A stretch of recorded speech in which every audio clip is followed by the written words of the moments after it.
No dia que ele teve o AVC, no dia que ele teve, meia hora antes, a gente estava jogando carta. Nós estávamos jogando carta em casa. Ele tinha corrido no Maracanã, meu pai sempre foi atlético, sempre fininho. Aí eu desci, estava em casa, desci para conversar com a amiga. Minha irmã estava voltando do trabalho e já desceu correndo, avisando que ele tinha tido ali o AVC na sala de casa, vendo televisão.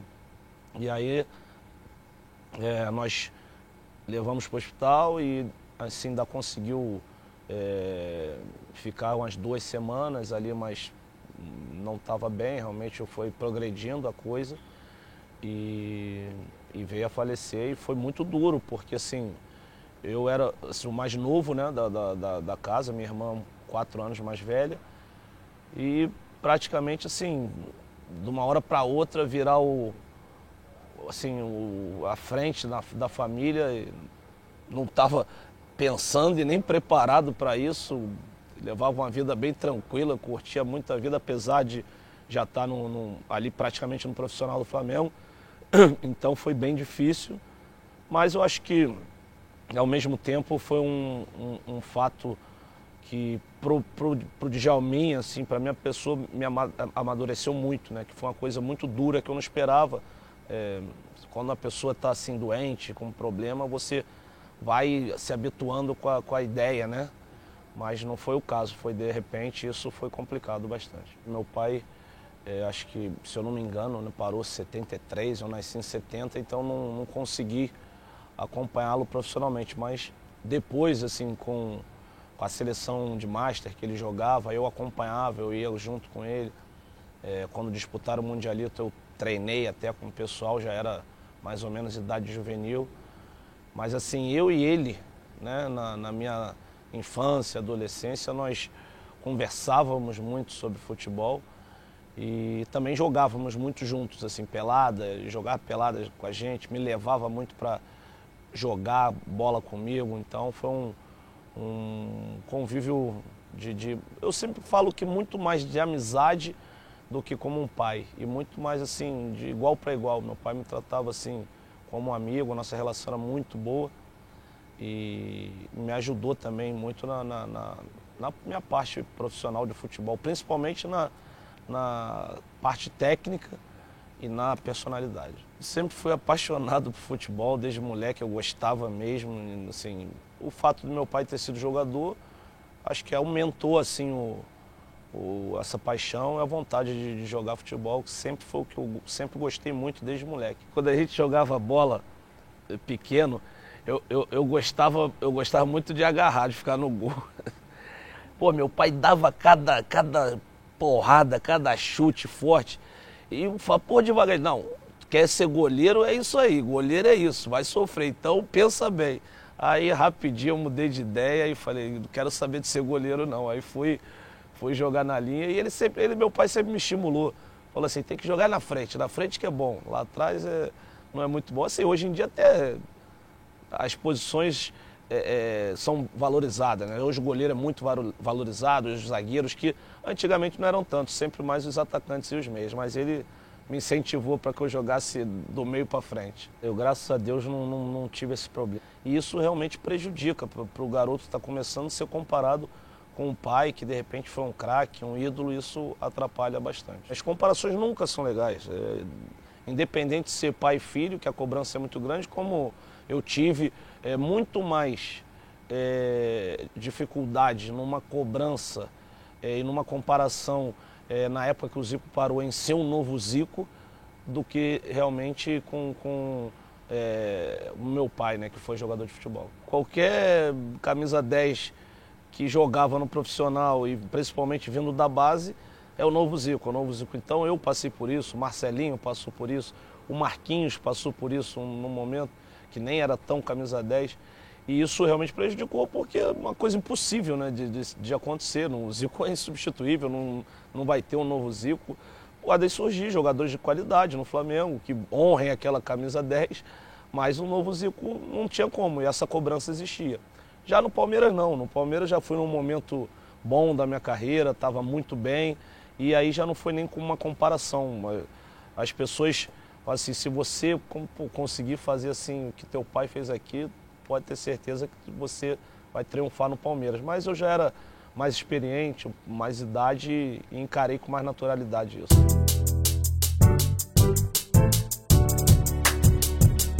Ele foi cobrar uma coisa que não tinha nada a ver na hora e na verdade assim, foi porque nós estávamos ganhando 2-0, com um jogador a mais, o Fluminense vira o jogo, aí todo mundo ali naquele momento de cabeça quente, ele reclamou de uma coisa que não tinha nada a ver, eu já rebati também de uma maneira mais ríspida, aí quase que a gente chega ali às vias de fato, mas no final entre nós, né? Entre nós não ficou nada, a gente é amigo até hoje, mas culminou, isso foi o motivo realmente da minha saída do Flamengo. E foi coisa de futebol, isso não aconteceu comigo, aconteceu várias vezes com outros jogadores, então nós jogadores nos resolvemos.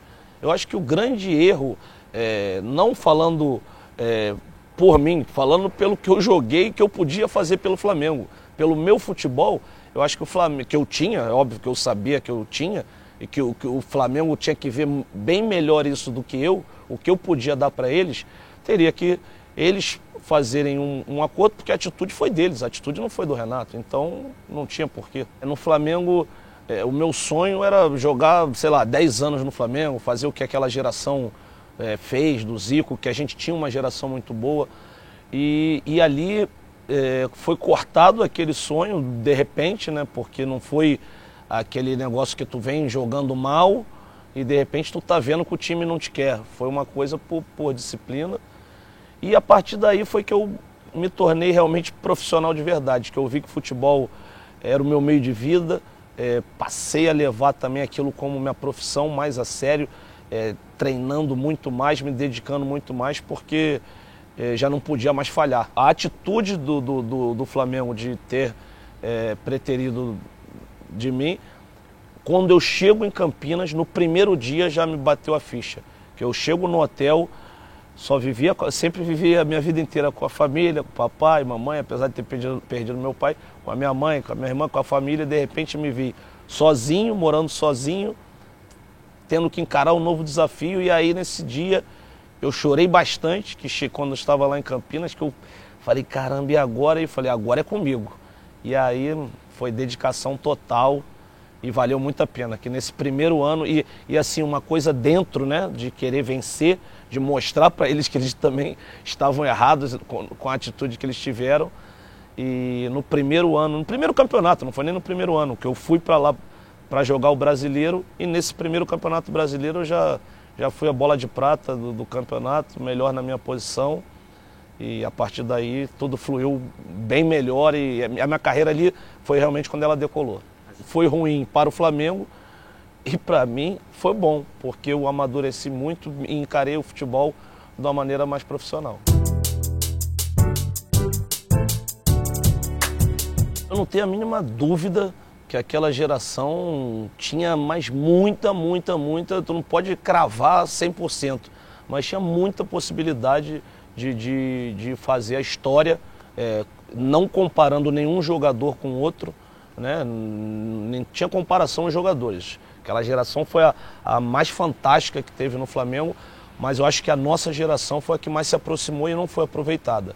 Não foi aproveitada porque não eram um, dois, três jogadores, eram 10, 12 que vingaram. Você pode ver os títulos que o Júnior Baiano ganhou na sua carreira, os títulos que o Gelson Baresi ganhou, que o Rogério ganhou, que Marcelinho ganhou, Paulo Nunes ganhou, que eu ganhei, Marquinhos, o Nélio. Então, assim, nós ganhamos muito, uma pena que não foi junto, né? Que poderia ter sido junto. E junto seria muito mais fácil, porque o nosso entrosamento, a nossa vivência era desde de 14, 15 anos no Flamengo. Foi justamente o Flamengo sempre, agora que vive um momento muito bom financeiramente, um momento que eu acho que o Flamengo nunca passou em toda a sua história, a gente nunca teve um momento como esse. E o que aconteceu? Os jogadores não foram vendidos praticamente de verdade, foram dados, porque ninguém ali saiu por mais de 1 milhão, acho, de dólares na época, 1 milhão. Então, assim, é uma coisa que nos dias de hoje seria uma loucura se alguém fizesse isso. E todos saíram dessa maneira. Baratos, Flamengo precisando de dinheiro, vendia, vendia, vendia, foi se desfazendo.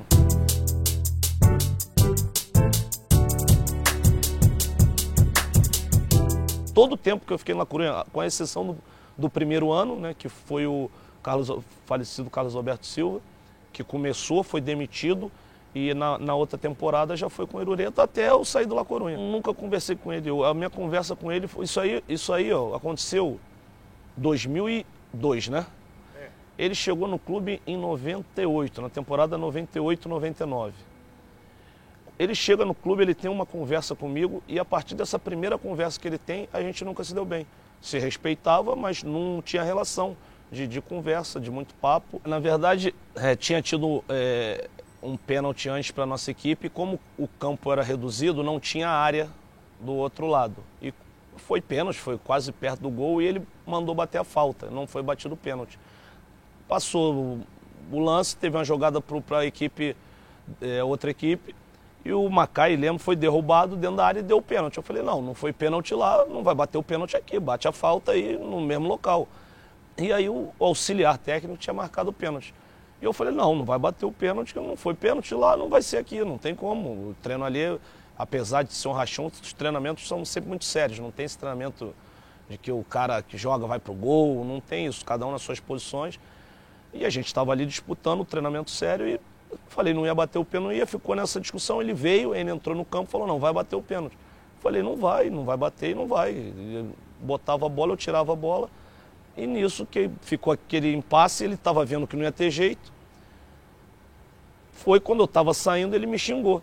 Ele me mandou tomar para aquele lugar e eu voltei e não dei nem a cabeçada. Eu encostei ali nele e falei até que ia pegar ele lá no vestiário, que ali não ia dar. Mas encostei ali e a coisa tomou uma amplitude imensa. No Brasil chegou como uma bomba, né? Que a repercussão aqui foi muito pior do que lá, né? Então, me falam, né, que me prejudicou isso um pouco. E eu não guardo as coisas assim, me incomodam, não, da imprensa não. Mas uma coisa que me incomodou muito foi isso, porque eu não esqueço. Quando nós saímos campeões espanhóis, saiu uma nota desse tamanho assim. E quando eu dei a cabeçada, saiu uma página inteira. Então isso me incomodou muito, porque assim, infelizmente, não digo em relação ao Djalma, mas não se valoriza o que você faz de bom. E muito mais uma coisinha que tu faz errada, né? Uma vez, e que um título espanhol é muito maior do que aquilo. E o que sai, o que vira notícia são essas coisas.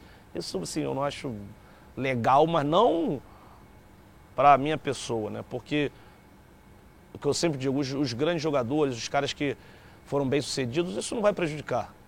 Mas quem está começando uma carreira, quem está ali batalhando, que ainda não vingou, às vezes pode acabar com uma carreira. O presidente me chamou no clube.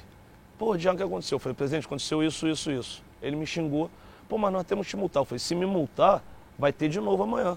Porque ele me xingou, eu vou dar outra e acabou. Não tem história, presidente. Como é que vai me multar? O cara me xingou. E eu não falei na imprensa que ele me xingou e ele não falou nada. Ele negou que tivesse acontecido alguma coisa na primeira entrevista dele. Foram as imagens que saíram para todo mundo, mas ele não falou nada. Ele falou, não, foi discussão de treino normal. Com a repercussão, automaticamente tem que se tomar alguma coisa. No jogo seguinte, contra o Bet, eu estava convocado e fui para o jogo. Então, se tivesse que acontecer alguma coisa de verdade de punição, teria que ser no meu clube, onde aconteceu, né? O Filipão alegou que foi por isso. Eu não tenho que reclamar, porque mesmo se não fosse por isso e o Filipão não tivesse me chamado, pô, tem que respeitar os caras que foram. Os caras, pô, o Kaká foi o melhor do mundo, Juninho Paulista tá jogando muito, pô, Rivaldo nem falar, Ronaldinho Gaúcho, os caras que foram na minha posição, todos eram merecedores também de estar ali, então não tenho que reclamar disso. Liguei no dia da cabeçada, falei o que aconteceu, ele falou abafa o caso. No caso não foi abafado, não teve como, porque foi pro mundo inteiro.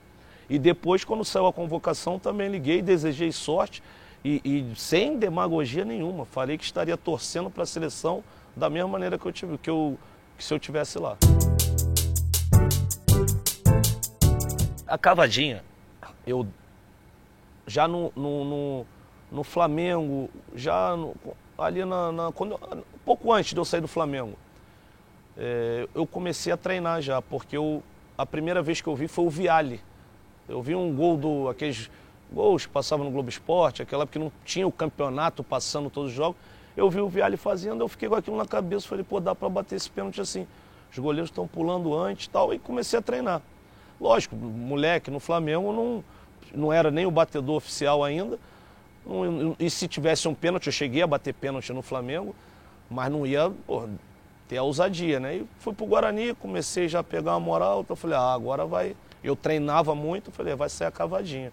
E aí já aproveitei que era um goleiro com fama de pegador de pênalti, eu falei, vai ser nesse mesmo, porque ele era um goleiro que saía muito antes e acertava o canto, e a fama dele era essa.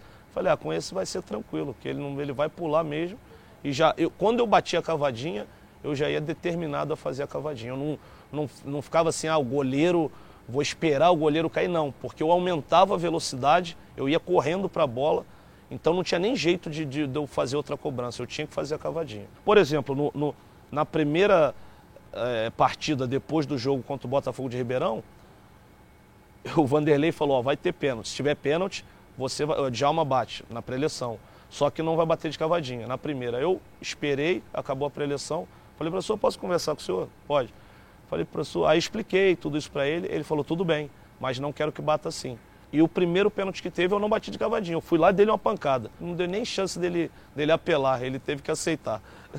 Aqui no Brasil, acho que a primeira vez que o pessoal viu foi comigo. O Louco Abreu aprendeu comigo, que o Louco Abreu jogou comigo no La Coruña. Ele foi muito novo lá para La Coruña e já fizemos até matéria sobre isso, ele falando que aprendeu realmente comigo. Eu acho legal, porque assim, nada se cria, tudo se copia, né? Eu, por exemplo, se jogasse hoje, um gol que eu queria fazer é esse de falta por debaixo da barreira, que na minha época ninguém fez, ninguém nunca bateu dessa maneira, eu não tive a inteligência de criar isso. Hoje eu olho e falo, pô, inteligente, a barreira pula, o cara bate por baixo. Então eu copiaria como alguns copiaram, e acho legal, né? E principalmente aqui no Brasil eu ter sido o percussor disso aí, né? Eu acho que um problema gravíssimo que todos sabem é porque o Vinícius Júnior ainda não é nada, já foi vendido. É um moleque que tem um potencial imenso. Pô, pode vir a ser um craque, pode vir a ser um grande jogador e pode de repente não virar. A gente acha que vai, mas não é. Já está vendido. Já está vendido. O Neymar conseguiu ficar aqui um pouquinho ainda, mas saiu muito jovem. Então não deixa nenhum jogador virar alguma coisa no clube, já vai vendido. Isso é ruim porque assim, isso que você citou é legal quando... Eu fui torcedor, fui moleque, é legal quando tu sabe a escalação do time de cor, legal quando você fala, pô, esse cara é uma referência, como foi Rogério Ceni, como foi o Marcos no Palmeiras. Hoje isso aí eu acho que é quase impossível de acontecer, o jogador criar uma carreira de 10 anos num clube.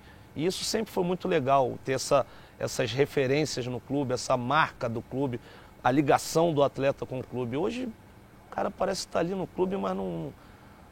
Porque ninguém quer arrebentar em time nenhum. Né? Não, eles querem arrebentar como jogador, mas eles estão na cabeça assim, pô, qual o momento que eu vou embora? Tem que ser vendido, quero ir embora, quero ser vendido. É assim que eles pensam. E, assim, não estou criticando, mas eu acho que é ruim isso para o futebol. Eu costumo falar que o Djalminha, se tem hoje 13 anos, de repente não ia virar jogador profissional. Que do tamanho que eu era, magro do jeito que eu era, eu chego num clube, eu não ia ganhar de ninguém, se eu driblo, na mesma hora o cara ia me tomar a bola de novo, porque eu não tinha força, não tinha físico, ia ser mandado embora do clube, porque eu vejo hoje muito garoto que tem qualidade, bom, pequenininho, o clube já olha de uma maneira diferente, fala, isso aí não vai crescer, não vai... E isso é muito ruim pro futebol. Pô, os melhores jogadores do mundo são baixos. Isso aí o futebol não tem essa certeza que tu é grande, tu vai ser melhor. Não existe isso. E na base foi acabando com é atacante. Não, tem que ter o centroavante lá. O treinador, se quiser usar 2 atacantes, usa, mas tem que ter aquele centroavante. É importante para uma equipe. Um meia de criação. Pô, quebra um sistema defensivo, tem que ter. Se o treinador não quiser escalar, é outra coisa. Aí é problema dele. Mas não tem, esse que é o grande problema, não tem. Nós estamos numa seleção brasileira, quando que nós vimos isso? Uma seleção brasileira atrás de um camisa 9, e desesperadamente não tem, no caso para o grupo, né, para ser reserva ali do Gabriel Jesus. Antes já falava assim, caramba, não vou convocar aquele, mas não vou convocar aquele, e aquele vai ficar de fora. Agora não tem. Hoje se um treinador tem esse meia que realmente desequilibra de qualidade, ele vai usar. A culpa não é do treinador, é que não tem, não aparece porque lá atrás os treinadores, as coordenações de base, elas não estão dando prioridade a esse tipo de atleta, de jogador, a qualidade. Eu gostava de comemorar meus gols, pensar, homenageei já o Claudinho Bochecha, dando uma música que eu gostava, assim, de coisas legais. Nunca fui de ir na torcida rival e provocar, eu ia sempre na minha. Quem está torcendo por mim, eu estou dando prazer para eles. Eu tinha uma preocupação muito grande com o torcedor, até de repente de tentar dar um espetáculo melhor. Tá ganhando, o torcedor gosta, quem não gosta, eu gosto de ver um lençol, ver uma caneta, por que eu não vou fazer? Se eu sei para esse torcedor que está lá me incentivando. Então, assim, eu tinha uma outra característica, mas, eu adorava de ver o Paulo Nunes fazendo aquelas brincadeiras, o Viola provocando, o Romário. Lá no Rio era normal, o Túlio com o Renato, com o Romário, o Gaúcho na época, e tudo levado numa boa, Então, assim, hoje em dia fica até meio chato de ver essas coisinhas bobas que tudo tá ofendendo. Mas eu acho que isso aí, cara, os jogadores buscam, sei lá, se esconder do problema. Assim, estamos perdendo, eu vou lá brigar com um cara que está me desrespeitando. Por que não pensa assim? Tá bom, dançou? Eu vou lá, vou dançar 2 vezes, vou fazer 2 gols, vou dançar pra caramba e vou fazer 2 vezes. Retribui na brincadeira. Como é que a brincadeira, o cara dançou, o cara vai dar 10 socos na cara? É loucura, porque o cara fez o gol e comemorou. Ele não xingou ninguém, sei lá, assim, eu achei uma comemoração normal a dança. E a dança que tá todo dia na televisão, passando, e ninguém dá soco no cara que tá dançando, por exemplo, falando que está ofendendo as crianças, que é dança sexual, aflorando o sexo, porque crianças gostam, se divertem assim, inocentemente, na brincadeira, não pensando coisas como maldades assim. Então o cara brincou e vira violência. Eu acho que o jogador tenta se esconder, vou defender meu clube, tá querendo desrespeitar. Ele vai jogar 6 meses naquele clube, já vai para outro, não está nem aí pro clube. Assim, a verdade é essa, eu penso isso. Aí tenta se esconder nisso aí. Eu sempre fui um cara muito competitivo e cobrava muito, mais até da minha atuação do que dos outros. Então, você começa a falar, eu quero resolver esse jogo. E tu vê que já não é igual, você vai caindo fisicamente. Graças a Deus eu nunca tive problema físico em relação à lesão, operar. Nunca operei nada, nunca quebrei nada.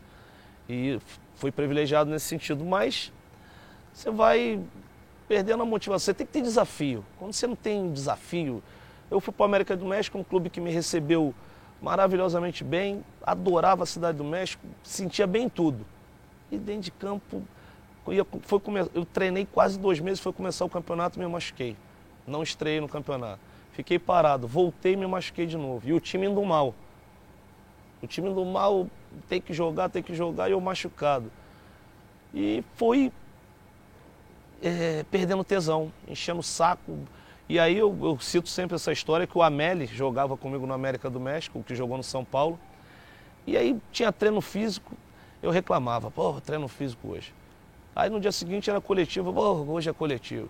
Aí no outro dia era treino técnico, o Amélio Djalma, tu tá reclamando de tudo, cara. Tem que parar. Eu fui pra casa, eu falei, acho que ele tem razão, cara, eu tô reclamando de tudo mesmo. Sendo aqueles velhos ranzinza.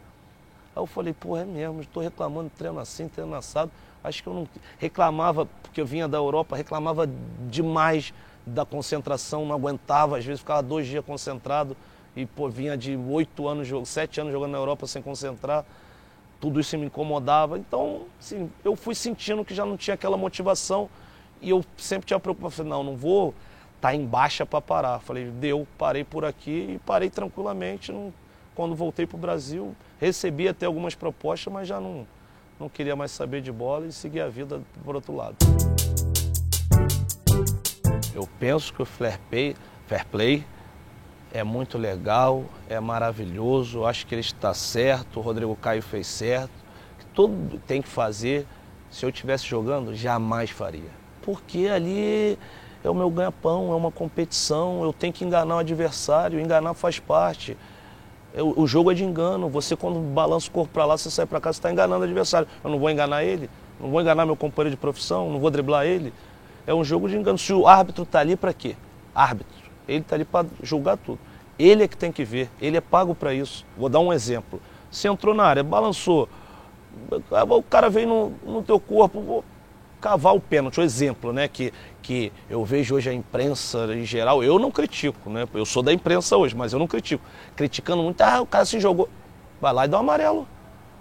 Vai lá e dá um amarelo para ele. Se jogou de novo, vai lá e dá o vermelho.